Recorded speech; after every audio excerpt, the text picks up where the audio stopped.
It's a 1987 Volkswagen Golf MK2. It's a small bumper car.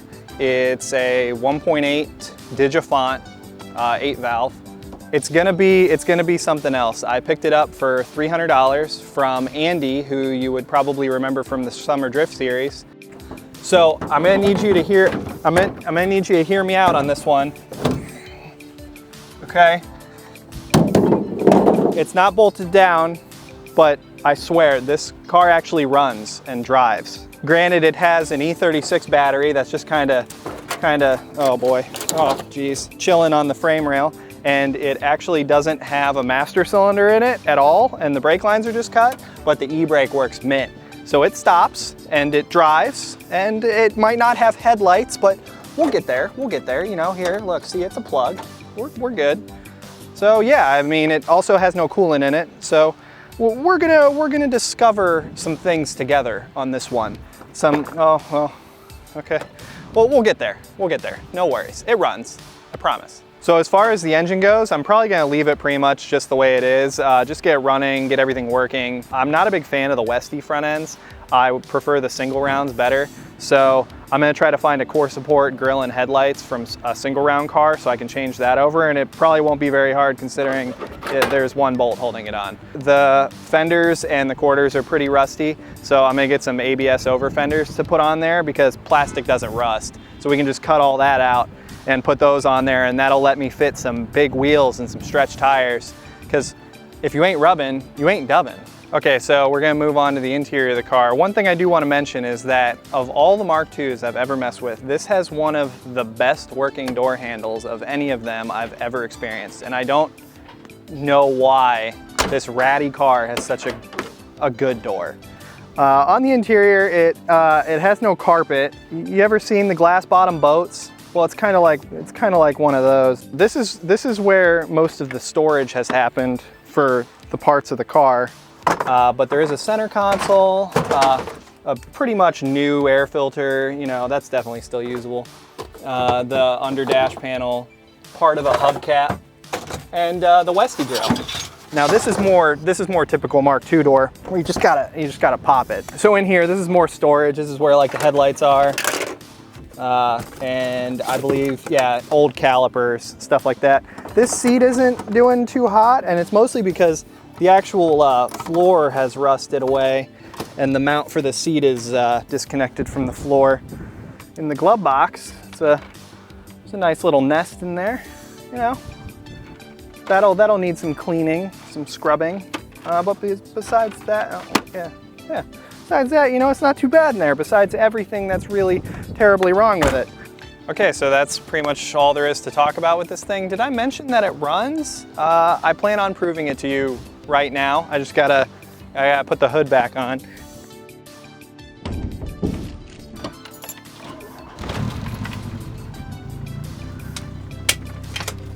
Like a diamond.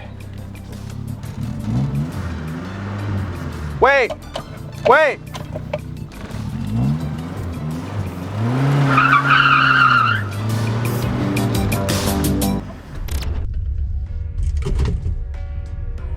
Well, I just barely touched this, and I did make one cut along the edge, but that was pretty much all it took.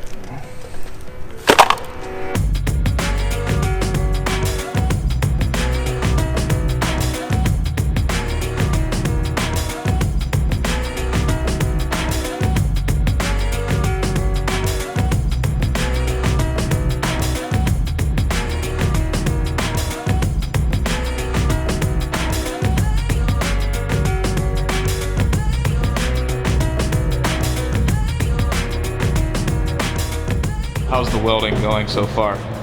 Not great.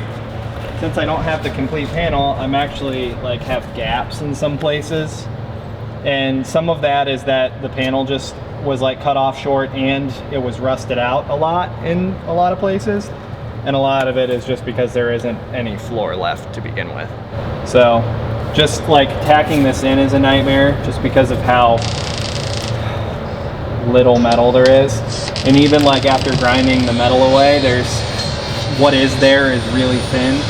So I basically just have to slowly go around and tack weld this together without blowing holes in it.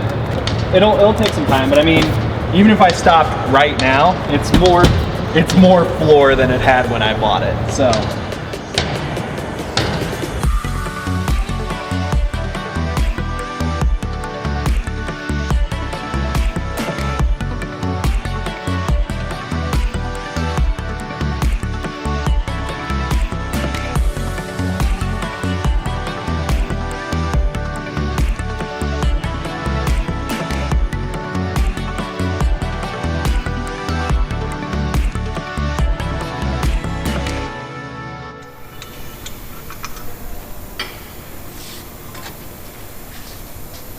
Well, that's unexpected. It doesn't have any brakes on it. I found a caliper in the car, and I was really hoping that meant somebody put calipers on it, but it just took it off, and I didn't see a rotor. So I was gonna do brake lines, but it's hard to do brake lines when there's no hose to hook it to. I know the rears are all there because the e-brake works. Okay, so I got a rotor on this side. Now I've noticed, what I've realized is it essentially has no braking system in it at all. I was kind of hoping it just didn't have a master cylinder and the lines were cut. So I was like, yeah, master cylinder and brake lines, but now it seems like it's all of it. It seems like it's the whole braking system. So got some brakes on order. Also ordered a timing belt, water pump, thermostat, serpentine belt. Just some like little stuff that I should probably do just in case, because this being a Digifon car, it's an interference engine. So it'd be really bad if the timing belt went. Floors are pretty well welded in. I just gotta like seam seal it. I mean, they're pretty shittily welded in, but at least they're in. At least it doesn't have big holes in the floor. Muffler on the other hand does have a big hole, but I don't care. I don't care about the exhaust pretty much at all. And yeah, started taking the oil pan off because the oil pan's pretty rusty and was leaking. Managed to snap one of the bolts. Don't really care about that. It'll be fine. So I'm about to pull the oil pan off.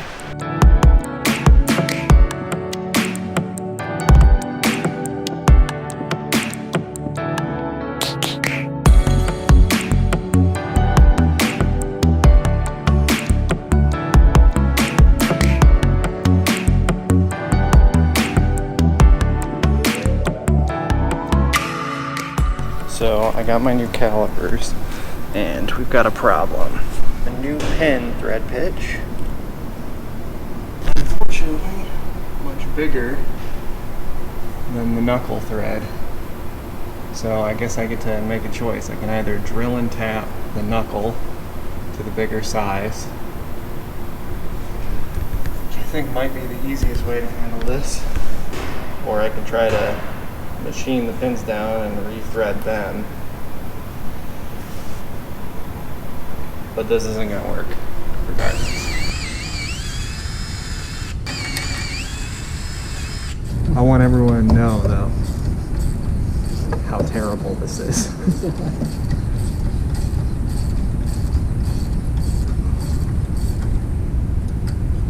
All right, work your magic.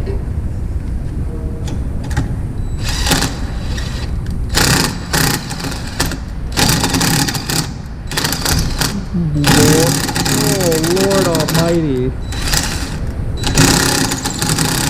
Are you just putting a shit ton of sideways pressure on it? So now we know though, in a pinch, this is an option that you can do.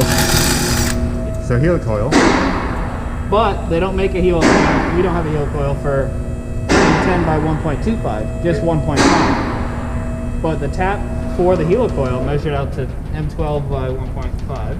So we were like, why don't we just use an M12 by 1.25 tap? Well, the helicoil sizes have like a specific thickness to allow for proper thread engagement. So when we did it, it was like too tight. So he put the tap on the end of the impact and just put a bunch of sideways pressure on it and cut the threads a little bit bigger. And I just kind of like side loaded it. Have you been recording this? Oh, yes. I heard the impact and I saw a tap on the impact and I was like, this can't be great. But you never impact the tap. I bet this isn't going to plan.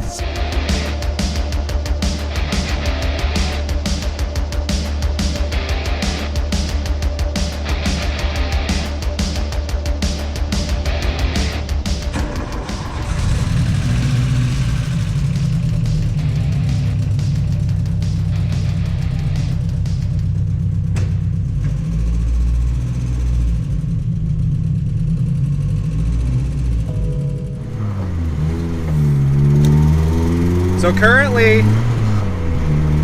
I'm headed to the gas station because I'm pretty sure this thing probably doesn't have a lot of gas in it. And what is in it, it's probably kerosene.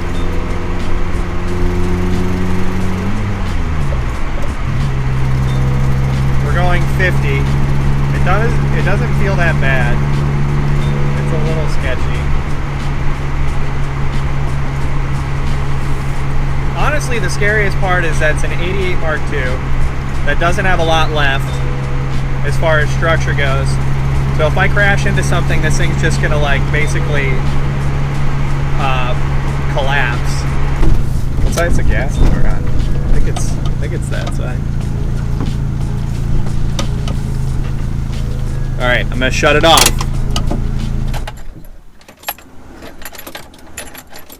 See, this is the concern.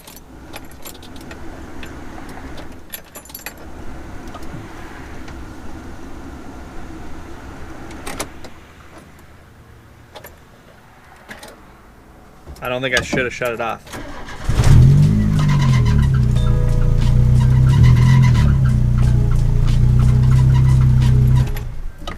Hope for the best. Back from the gas station, it took like 8 gallons. The shifter bushings in this thing are basically non-existent. Slightly to the right, the steering wheel, slightly to the right is a slight left. The belt's a thing. Is the rear wiper still going? Yeah, I can't get the rear wiper to shut off now. It stopped pretty good. I didn't put new rear drums on it, which I might end up having to do. I was hoping they just clean up. They didn't look like they're in terrible shape, but you can hear them when I hit the brakes for sure. We're going 70 in this ratty piece of shit. It's terrifying. I've got a semi up my ass.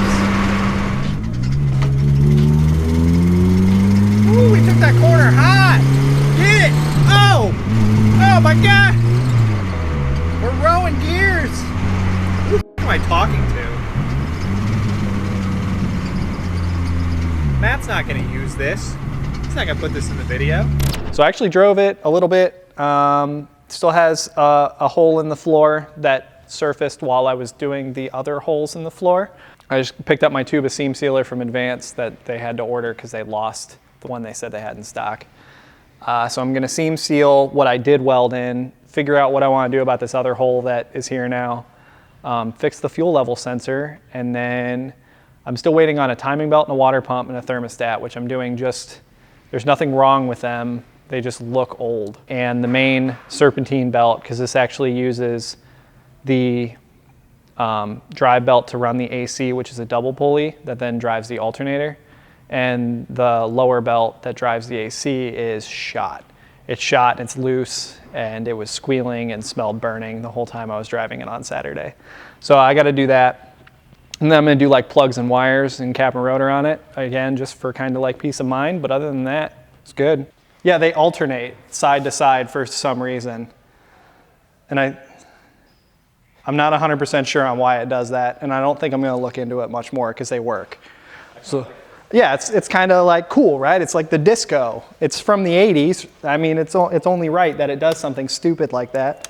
But yeah, I mean, you know, it's good. I ran all the brake lines like where they were supposed to go and their little brackets and stuff, and zip tied the fuel lines back to the floor I made. Put a new O2 sensor in it. The wire was a little long, so I just wrapped it around the AC line a bunch of times. It has headlights in it. Granted, This one has no reflective material in the back of it anymore and the bulb's out, so I don't know how well this is gonna work. And all the tabs are broke off of this one, so it's held in kind of by the grill. So I'm gonna get a new headlight. Oh my God, this is the second time I've gone to Advance and forgot to got a fucking headlight bulb. What do you think it's worth now? 300. I don't know, like 700 bucks. I mean, the body's still bad. And like, I didn't do a good job putting the pans in. Like if I really tried and I did a really good job and I cut everything out and like welded everything in super nice and did like how you're supposed to do patch panels, I'd say probably like it'd be like $1,000 car. But I mean, I'm still under $1,000 with buying the car total. So I think I'm up in like the $800–900 range. Probably after I'm done, I think that's everything actually. Once I buy like the plugs, wires, cap, rotor, and I want to do a fuel filter in it because the fuel filter looks really shitty, I'll probably hit like 1,000 even, or maybe a little over. But the whole goal was like to spend absolutely as little money as possible. So if I can stay within 50 bucks of $1,000, I'm in.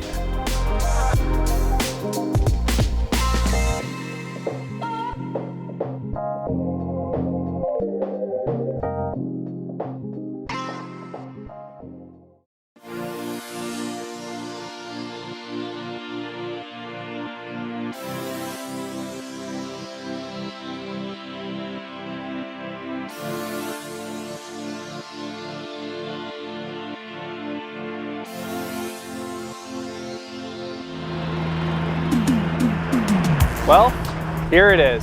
The best, shittiest car you'll ever see. At this point, it's not bad. It still has its quirks, you know, like this headlight is suggestive. So that's a thing, that's a feature. You can kind of see at night. But otherwise, I mean, it's actually a really comfortable car to drive. One of the worst things about it right now is the exhaust is terrible. It has a pretty extreme manifold leak, and the rest of it's held together with luck, I'm assuming at this point, and a couple zip ties as exhaust hangers. So as far as the quality of the car, it actually runs really well. It doesn't like hot starting. It cold starts way better than it hot starts. I kind of gotta like keep it running for a few seconds before it'll idle right. And the idle kind of just makes it up as it goes. Sometimes it idles at like 2,000 RPM, sometimes it idles at like a normal 700. But I don't actually know if any of those numbers are real because I have a clock instead of a tack. But that's fine, I don't need to know that. My expectations with the car though have been kind of a roller coaster. I bought it really cheap. It ran when I bought it. Granted, not very well. So I was like, okay, I'm gonna be in the money on this. And then I started cutting floor out, and then I took the wheels off and it didn't have any brakes at all. It didn't even have rotors on it. That kind of brought me back down again. And then once I got done doing the brakes and stuff and fixing, like I put plugs and wires in it, which cleaned up pretty much everything regarding the running. And once I did brakes, it stopped really well and got the interior into it and it's like comfortable to drive. I was back up again because it's great. It's really nice to have something that you don't care about and that you know if it rots out some more, or if somebody dings it in a Marks parking lot, which nobody, I guess, that watches this video is gonna know what the Marks is. I'm not worried about it rotting out. I'm not really worried about, it's good to know that this is taking the brunt of that winter bullshit. At this point, like I call it a piece of shit all the time and I rag on it, but it's a good car. It doesn't need to do anything very well to make you smile, and that's kind of the point of a winter beater, right? It's supposed to be junk. You're supposed to call it a piece of shit. It's supposed to be the thing that you don't care about, but you start caring about it in a different way. You don't care about it in a way like, I gotta wax this, or I don't want it to rust, or I'm afraid it's gonna get scratched. You care about it it takes care of you far better than you take care of it. And that just feels good as a human being, right? To not have to put in the effort.